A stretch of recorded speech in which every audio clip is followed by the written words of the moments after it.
előválogató mondott szövegemet először angolul írtam egy nyári júliusi workshopon. Ezt szeretném most megosztani veletek. A displaced person in my own city. You write that you feel strange about your life. I also feel strange about mine. I feel like a displaced person, although I am in my own city. How can someone be displaced in her own city? So easily. Take it easy, it's easy. History can screw up the forest we are leaves of grass in. History may be just a confused search for a direction, a way which seems fine at the time, but may seem like a mistake few decades later. While generations struggle to bridge the distance between their vocabularies, acoustic separation, 1989 brought democracy and market, but the latter turned out to be so harsh, unjust, and racialized that it has become part of undermining democracy, class, spatial segregation, and racialization. What an intersection! Where does it bring down the ideals? The ideals of old shiny 1989.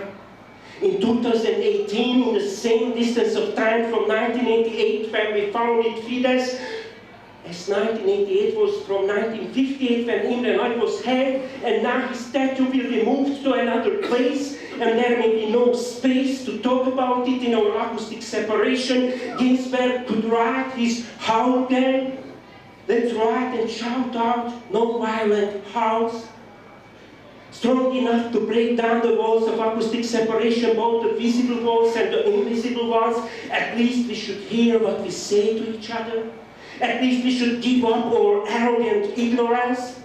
We would still face the perceived interest of humans that can itself destroy the earth with some sort of knowledge, strategically and professionally, like the many men who had a conference on how to produce and sell more air conditioning machine. I saw them in a surrealistic scene, and it was not a nice dream, and not only because there was no woman in it, but because it was frightening how they knew the know-how, why they didn't know anything worth knowing, or if they knew they didn't care, they couldn't care less, or if they cared at least a bit, it was not enough to stop them marching in their black suits and ties, almost in black tie formal, like a black army, and not the one that King Mátyás of Hungary had, but a more dangerous one.